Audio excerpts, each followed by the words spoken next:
Welcome to Magical Books for Kids, a podcast sponsored by Magic Everywhere, Inc., a company based in Florida. Hosted by Michael John Sullivan, this is your place to hear the very best children's stories and an opportunity to get to know your favorite authors. Now, here is Michael John Sullivan. Welcome to Magical Books for Kids. I'm Michael John Sullivan, and thank you again for joining us for another free edition of our podcast. It is sponsored by Magic Everywhere, Inc., and you can hear all of our podcasts on all different platforms, including Apple, Spotify, Google Play, YouTube, as well as our website, which is magiceverywhereinc.com. We are happy to have Margreit Maitland. She is a children's author. Writing has always been a dream for her, floating in the back of her mind for as long as she can remember. A love for literature was instilled in her by her mother and family in general from an early age. While growing up, she read a wide range of books from the classics to something quick and fun, and adored getting lost in a story. When her grandfather, Frost, gave her the journal about Robert's trek across the world, it captured her imagination, and bringing his story of joy, heartbreak, and courage to life became a passion. She is proud to present this series as her debut to the writing world. Since the publication of the first two novels in the series, Margreit has launched a creative writing workshop for children aged 10 and up for schools and libraries, and is enjoying an opportunity to help students discover their potential and original ideas. In addition, she and her publisher, Stephanie Larkin, have collaborated on an online creative writing bootcamp, which is available for all writers and aspiring writers aged 17 and up.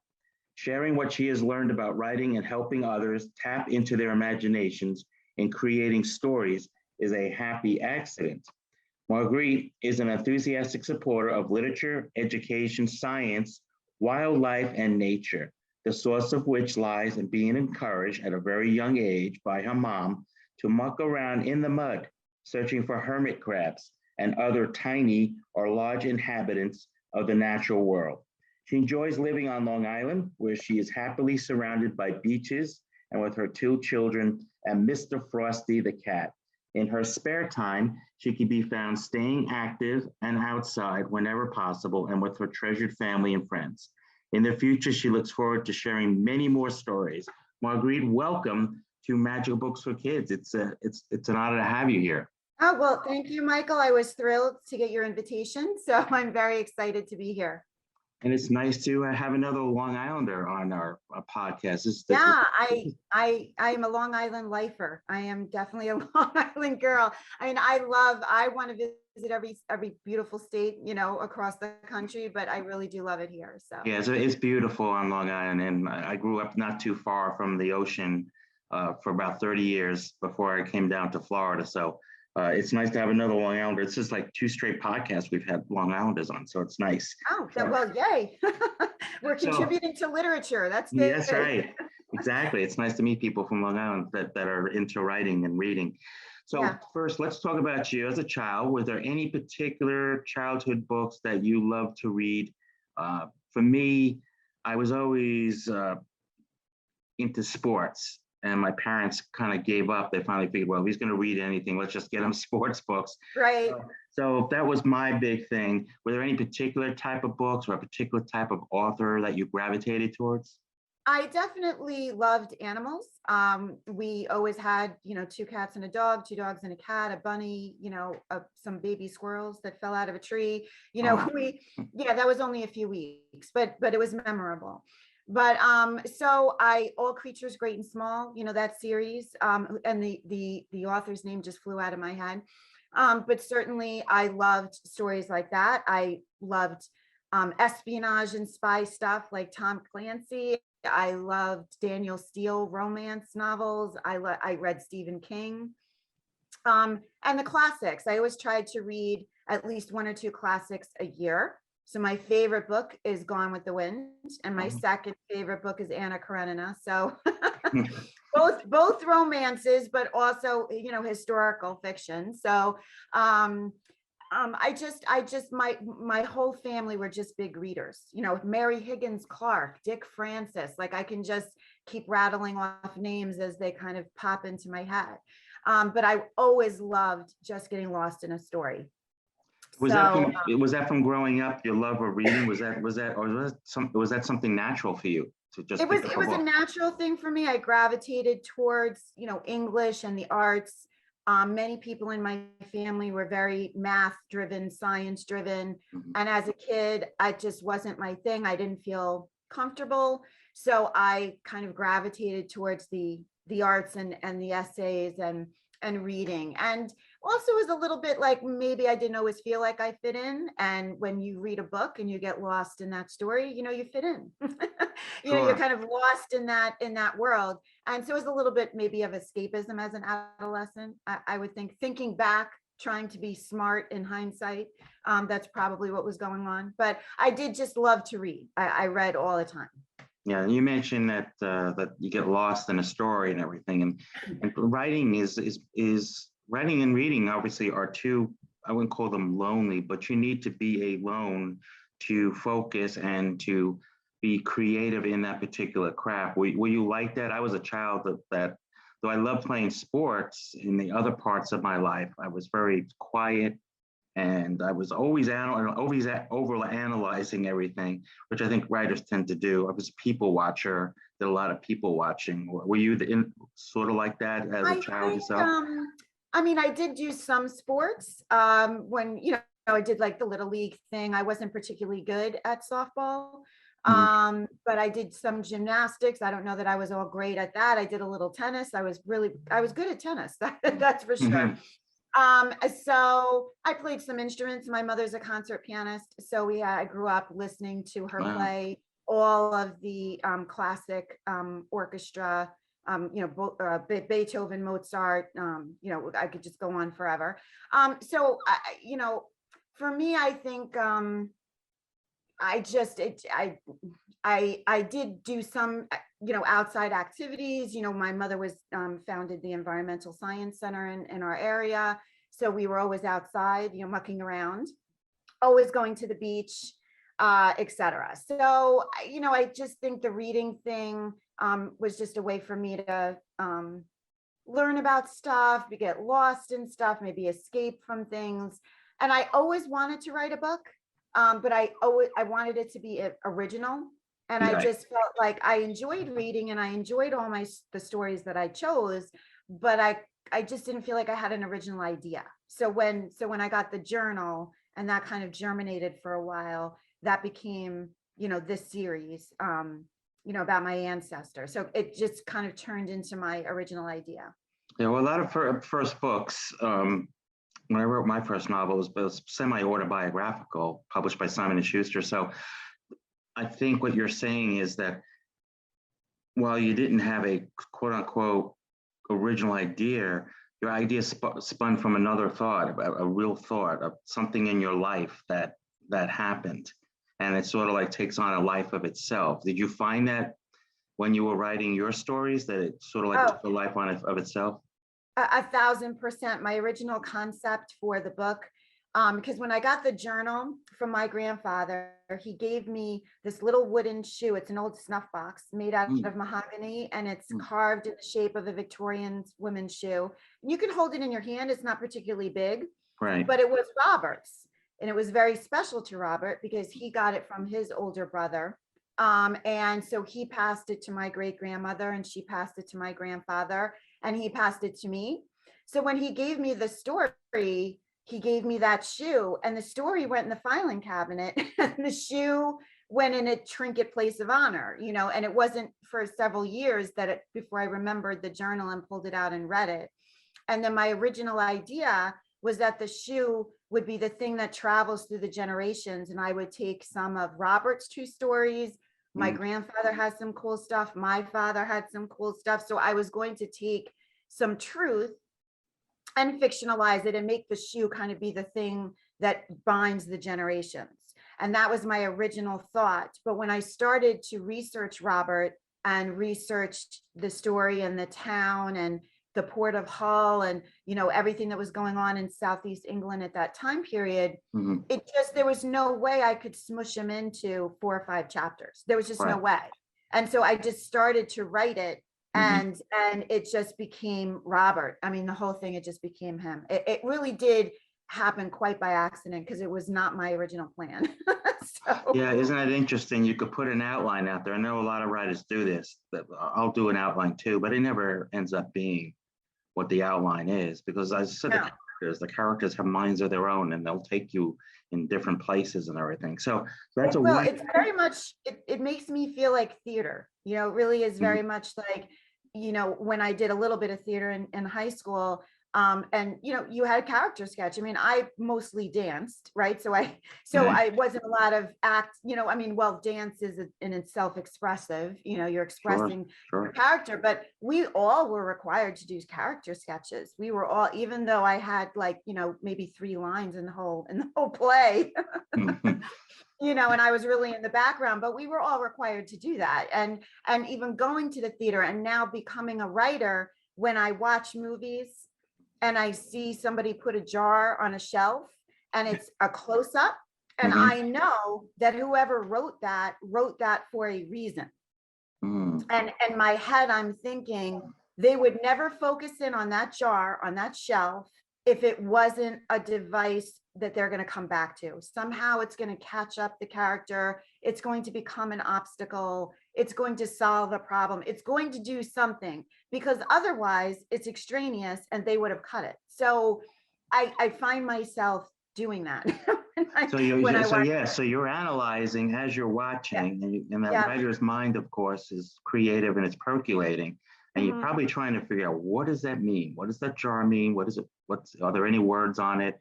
What's the Yeah. particular? Why is this being shown? So yeah, so your mind is constantly going. Is that the way you see it?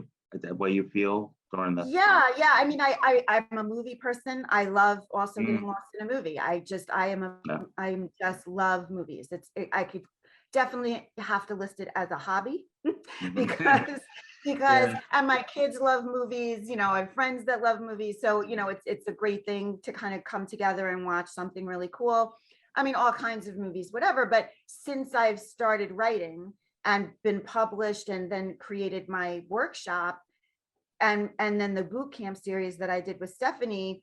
So it's because I created those worksheets and I Okay. did those videos and I talked to people about the story arc and the obstacles and the mini climaxes and the big climaxes that happen along the story arc until you get to the big one at the end. So Hmm. that's why I'm always thinking that's either going to solve a problem or create a problem. So Right. it's going Right. to be one of those things, right? Right. So So how did you do during the pandemic when we were all locked in?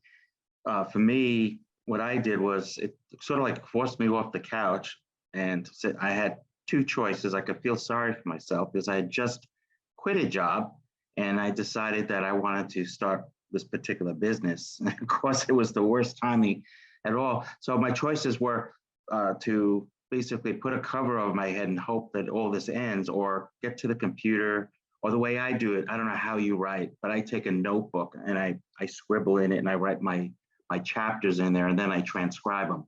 So I grabbed the notebook and I wrote my next novel. How did you do during this particular um, time? well, it's interesting that because my regular job, I was looking to make a change because I Mhm. knew, so I was interviewing right before the pandemic. I was all set up to make this huge change in my regular daytime career.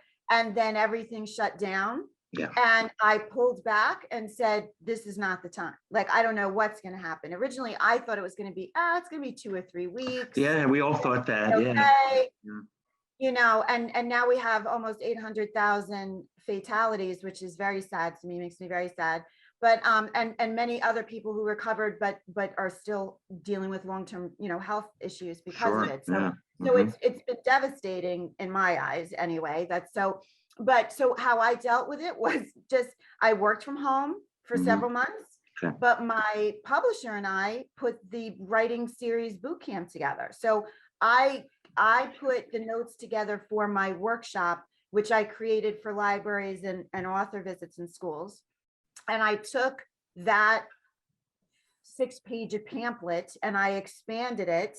And then, we just kind of worked on this video series, and I started creating worksheets and level 1 worksheets, level 2 worksheets, and all these little charts about, story arcs. And I would overlay like a basic story arc with the character. Then I would add in the character at a different color. And then I would add in, the obstacles as a different color. And I would just show the layers that go into, a really good story that has all of these elements, in it. And it was really awesome. And it does make me think I missed my calling. I really should have been a teacher.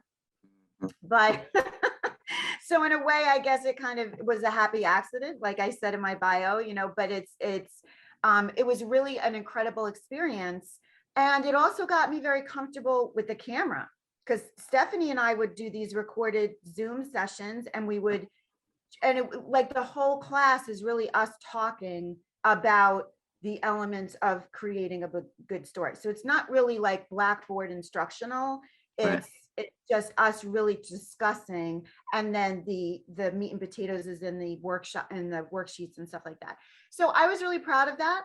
And I think one of the things in the back of my mind is to take that script and actually create an ebook and put an ebook out for like, $2.99 or whatever, like just take that script and put it out there. So it just helped me think about another way that I can bring the depth of writing to my life, and then something I really enjoy, which is teaching others, and bring some value to my readers. So that's how I spent the pandemic. And then the latter part of the fall is when I really hit the bricks on getting the second book done. Because I did have a little bit of a block moving from the first book to the second book. So I was definitely late with what we had discussed when I was going to have that second book done. And of course, I missed a Christmas release with the first one. I missed a Christmas release with the second one. Now I'm pretty sure I'm not getting the third one done by Christmas. It's just not happening. It's just not happening. But maybe if I get it done by Easter, if it's out by Easter, I'll be happy. March, somewhere around there. But but I think I really put my head down. Although I was back in the office, even though most of the world was still shut down, we were in kind of an isolated part of the building, so we felt comfortable coming in. Okay. And we really didn't interact with anybody, so we were okay coming in. But I just really came home and I just wrote. I just, was like big tunnel vision to get that book done. So you took good use of your time. That's what you did, and you kept the creative juices flowing. Now you mentioned your books. The first one is Runaway at Sea. Why don't you talk a little bit about that? Don't give away anything to the public here that might want to buy the book, but a generic thoughts about what the story is about and what kind of a message were you trying to bring in with this particular book? And the message, I would have to say, is something that kind of evolved as I was learning how to write. So when I first embarked on it, as I said before, my original thought for a book was a little bit different. But when it became about Robert, the journal about his life, it really was my outline. So I just knew what I wanted to include, and I really delved into the research. So Robert is my great-great-grandfather on my mother's father's grandfather. Okay, now we're talking about Robert Frost. Yes, Robert. Well, it's Robert John Henry Frost, not to be confused with the poet. So okay. Just want to make sure about that. Completely different. Okay. So he's my great-great-grandfather from my mother's side of the family. And he was in a big family. He was number 8 of 12 kids. And in the mid 1800s, there's no inheritance when you're that far down. You're first or second, maybe if you're third, you get a little bit of something. So he knew there was nothing there for him. And his oldest brother, he was actually named for the father, even though he was number 8. So his oldest brother, whose name was Thomas, was very abusive to him. And there really was not much explanation, just kind of an assumption that maybe Thomas resented the fact that Robert was named after the father, even though Thomas was the first child. and the first boy. So that's the only mention about it in the journal, but Robert was really taking, a lot of heat, physical and emotional abuse. And so he had a promised beating coming to him, and he just decided, I'm done. I had enough. So he's 12, and he and his friend just decide in the middle of the night they're going to take off. They're uneducated. They can't read. They can't swim. They just know they're going to go to where the big boats are. They're going to climb aboard. They're going to work for their passage to the next port. And then they're going to have a new life. That was this fantasy, that he had about how simple and easy this was going to be. Yeah. And, whoops. So he hides in the lifeboat, he gets found, and turns out not to be what he thought. And he got, pressed into this situation. And all of a sudden he wanted to escape, this abusive, nowhere kind of track he thought he was on. And now he's feeling trapped aboard this vessel, and he's terrified. But, he dug in. So the lesson that I learned really, and this is really from my grandfather, was about perseverance and courage, and just plowing through and figuring it out and owning your mistakes and learning from them and moving on and that kind of thing. So the message of the book, like, he really has to evolve. He grows from a boy to a man in the series, right? But he really has to evolve and learn how to solve a problem without running away from it, because he really did run away from his problem. So he didn't deal with Thomas. He didn't feel that he could, so he left. Now he's stuck on the ship, like he can't go anywhere. You gotta deal with it, and you gotta learn from it, and you gotta grow from it. So he does do that. And it's an adventure action book. I'm hearing from readers, many of them say that, like, it's a page turner. They're really enjoying it, and they're really getting into what he's going through. And I did write it from his point of view, because I knew I wanted to write it for kids. I wanted to write it for, the middle grade space, like age, fifth grade, age 10 and up. So I wanted everything to be from Robert's perspective, so that really, like, today's 10-year-old or today's 12-year-old or whatever in the digital world, where many things, like, you can't imagine that you have to scrub a bathroom, much less for hours on end, holly stoning the wood deck, Yeah. Oh my hours gosh. and hours. And what it's like to have, towering waves crash on your head and hang on for dear life. Like, these are things that he went through. And so I guess what I wanted, if there's a message, I want people to see how he grew. And like, I'm going off a journal. So many of the characters I built based on a half a sentence, but I also, through my research and by reading captain's journals of that time and reading, Patrick O'Brien and Moby Dick and White Jacket and If Two by Sea and, all of those types of books, plus all the naval ceremony books and the nonfiction books that I read, to get a feel for what it was like on those ships. Because I love the beach and I love the water, but I've never sailed a boat. Same here. Yeah, I love the beach. I hardly ever go swimming in the ocean. I do love swimming in a pool as well. And I do love action adventure at sea. I mean, I remember The Perfect Storm. I don't know if you remember that movie. Oh gosh, yeah. But I read the book. I read the book first, and I read a lot of it sitting out on my patio. Okay. And I remember reading that book and looking up at my trees that are like 60, 70 feet tall, they're mature trees. And I'm thinking, dear Lord, what if that was a wave coming at me? Like, how would I feel, right? Yeah, so you're a writer. You're a writer. See what you're doing? You're taking that particular prop and you're making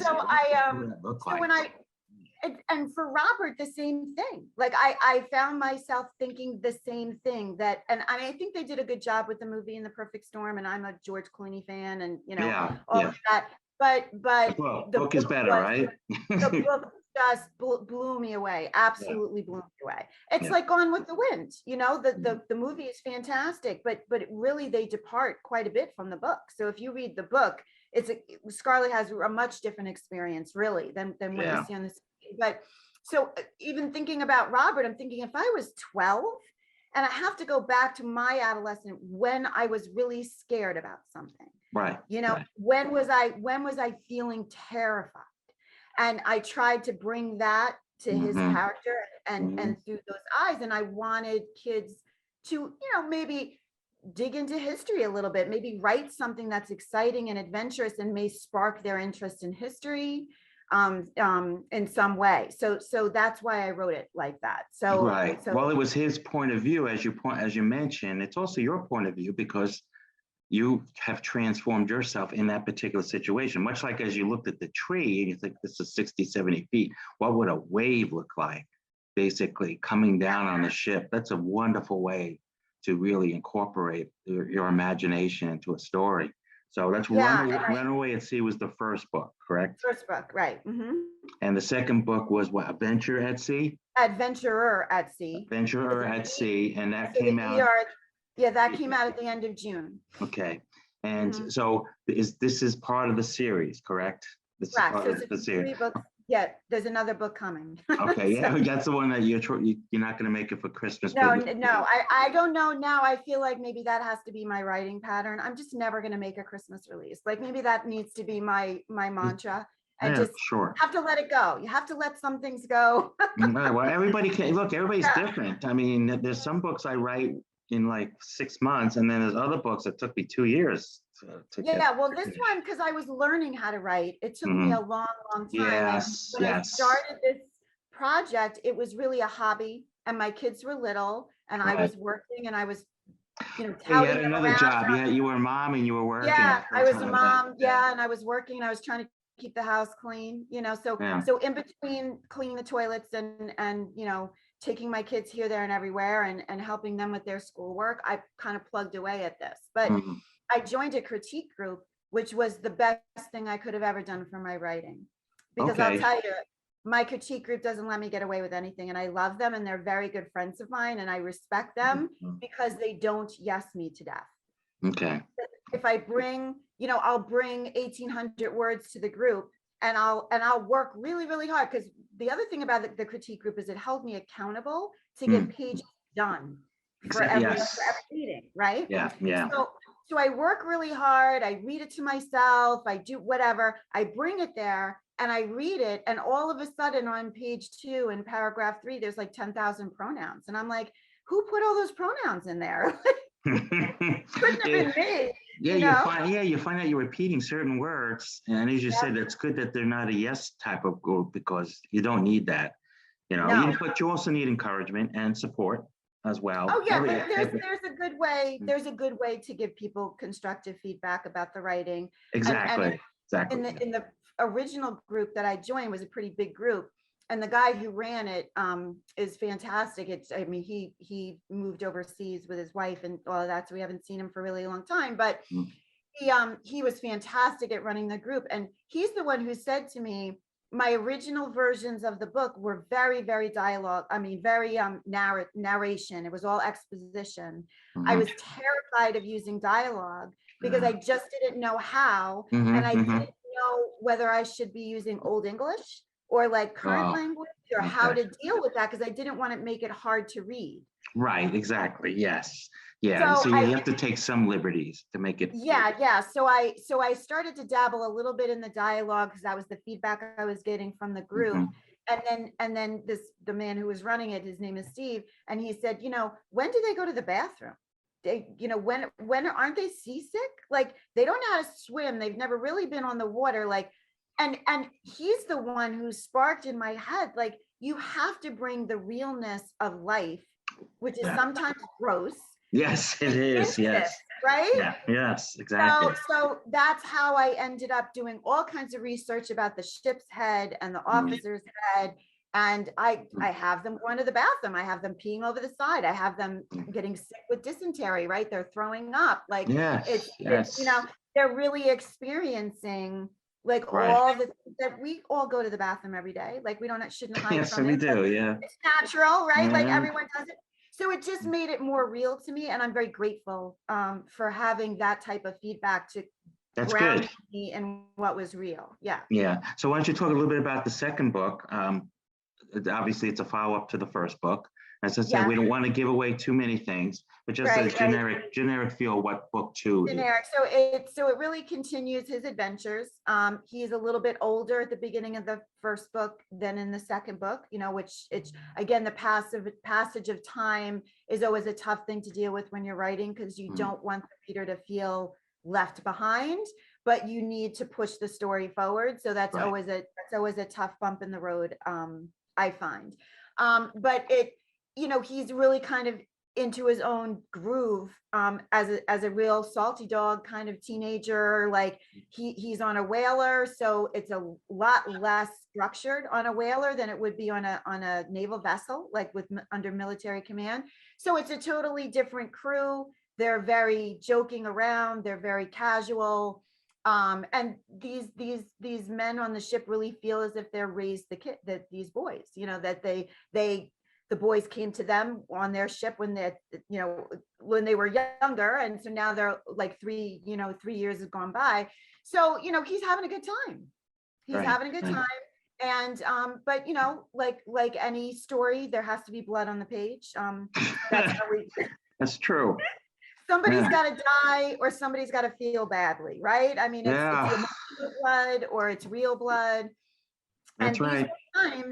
These were times like these whaling. It was tough, and it was tough to write about whaling, because I'm such a protectionist about marine mammals and sharks and dolphins and whales, and how important it is to the ecosystem that we protect our oceans and the creatures in them as on land.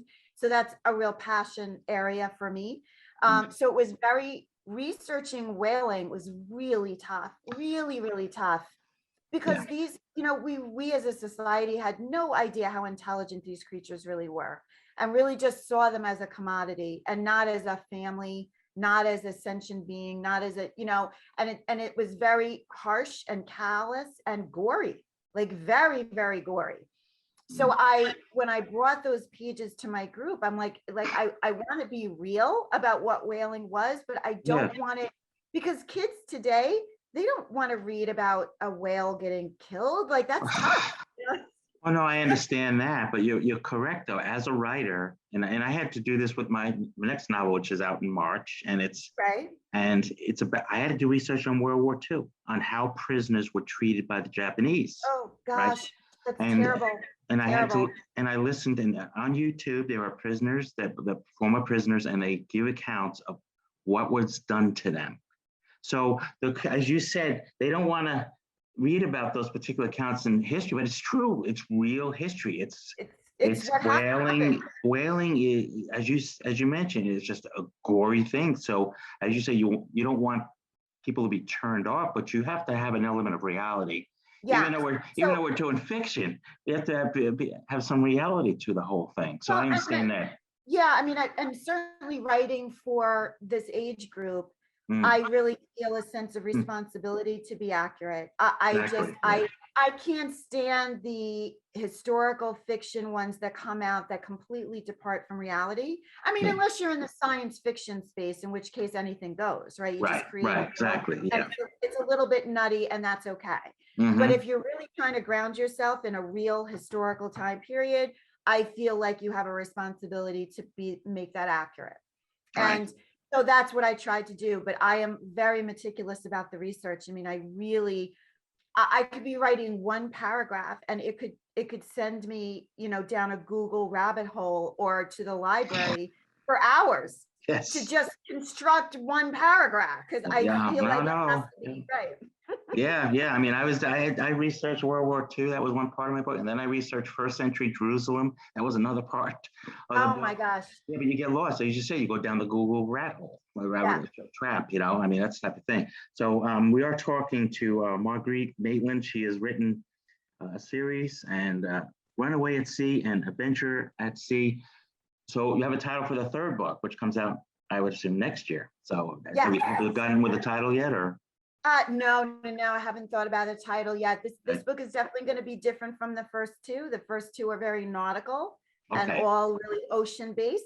Okay. And all I can say is the only water in the third book is going to be if it rains. Okay. So you're getting a little seasick to the two books, right? You're not going to be seasick. You might be other kinds of sick, but you're not going to be seasick in the All third right. book. So you're gonna, Yeah. it's one with, yeah, you're gonna have your feet on the ground on this one. Feet on the ground in book 3. But I mean, when I think about like, this is a real person. Robert was a real person. Like these are all real characters.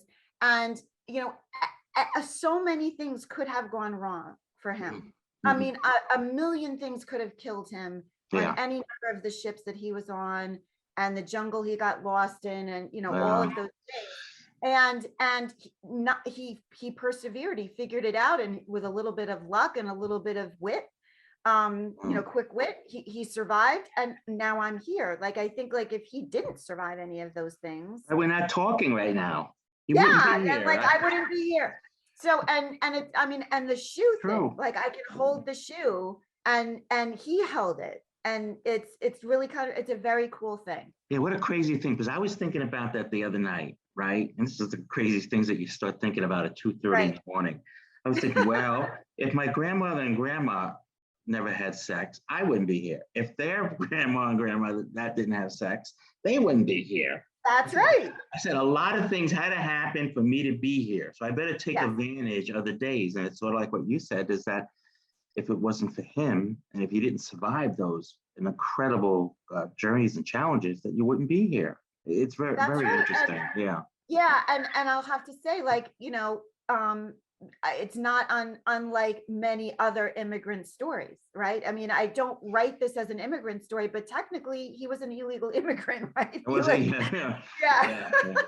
I mean, other people in my family came through, you know, the regular way, you know, Ellis Island, that's what my grandma, like came through Boston, actually, you know, more the, you know, upper Massachusetts kind of thing, but like, so many crazy things could have happened to him, and he was so lucky. Lucky. And many immigrants have some very similar harrowing tales. No, absolutely. Look at the people coming from a place like Cuba, right? When they come in a boat or anything, they deal with the treacherous waters, even though it's not far. Very dangerous. That's a very dangerous the area of water with those currents, et cetera. And even the people crossing, you know, from South America coming up Mexico. I mean, even today we see some incredible stories of survival and all of that. But you know, it's, so to me, I feel like that sense of responsibility that I really want it to be, and I want it to spark a love of history and an interest in history. And when I was a kid, if my science class was all about a leaf, I would get like 100 on every single test, because I could hyper focus on the leaf and learn everything about the leaf. But if the subject was really broad, I had a lot of trouble like memorizing all of that and learning it from this big global perspective. So I guess I'm more of like a micro person.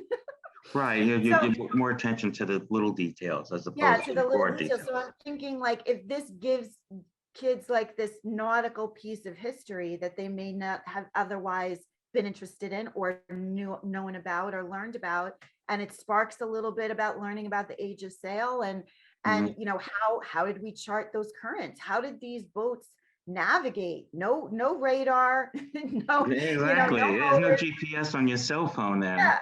That's right. So and again, like I created a teacher guide for both books. Oh, that's great. Which just gives across like several different subject matter, some ideas for essays or research projects or engineering projects or climate change stuff, or, you know, whatever. And one of the things I came up with was who helped us map the currents of our oceans, and certainly in the Atlantic Ocean, it would be Benjamin Franklin, right? So if not for his love of science and figuring things out, right, he also gave us the library. Right, exactly. Right? Yeah, there's a lot of things he gave, including spectacles, eyeglasses. Yeah, there was a lot of things he did. And I'm a huge fan of the library. My local library helped me tremendously getting my research books. So I'm the librarians and the libraries are treasures. I consider them treasures. So we want to make sure they stay around for sure.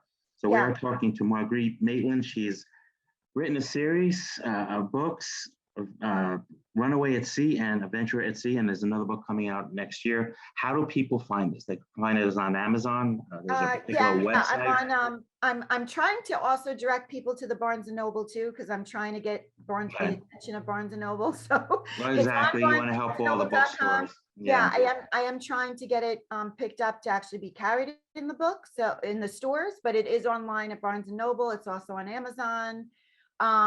I'm hoping now that things are opened up to do more book signings, at least like locally on Long Island. Right. And you can go to the Runaway at Sea, all like smushed together, runawayatsea.com. And, both links to the books, the synopsis of the books, my creative writing workshop is on there. Any author events are on there. Some videos from previous appearances are on there. So there's a lot of information on that website. So you can get a lot of stuff. And if you're a teacher or a librarian and you're interested in doing a program or a book signing or whatever, there's a form in the purchase tab to fill out. And that note comes to me, it comes to my publisher. So if you're interested in doing that, I just did a couple of weeks ago 3 Zoom sessions for 3 7th grade classes in Arizona. Wonderful. See how we can reach people everywhere now. It's nice. Really amazing, right? Yeah. So and these kids loved my book. Mm-hmm. They had so many thoughtful questions. The teacher built a whole curriculum around my book. Mm-hmm. And the kids created their own books and talked about point of view and story arc. And, it was a creative writing project for them. So it was a really incredible experience for me to have these 7th graders, boys and girls, like there was not like one or the other, it was both of them very engaged in the story, asking all kinds of questions, very thoughtful, very insightful. It was really an a very rewarding experience for me. So I could certainly do that anywhere, right? Like, sure, so, exactly. That's what Zoom is for, right? And all these different digital technical things we have. So, well, we have to have you back when your next book comes out next spring. So I would love that. That would be fantastic. So this was great. I really appreciate, you inviting me on the show. This has been a great chit chat about writing and more to come. More to come. So we continue to do this every week. So I want to thank you for joining us here for Magical Books for Kids. And I do want to let people know, the listeners, and we are gathering an audience. I think this is going to be the first month we actually had over 1,000 downloads. That's fantastic. Yeah, so we're very happy. We're very happy about that. So you can hear it on Apple, Spotify, Google Play, YouTube, as well as our website, magiceverywhereinc.com. And thank you again for joining us. And please join us again for another free edition of Magical Books for Kids. I'm Michael John Sullivan. Thank you. Thank you for listening to Magical Books for Kids, a podcast sponsored by Magic Everywhere INC, a company based in Florida, hosted by Michael John Sullivan. This is your place to hear the very best children's stories and an opportunity to get to know your favorite authors. Join us for another fun storytelling podcast next week.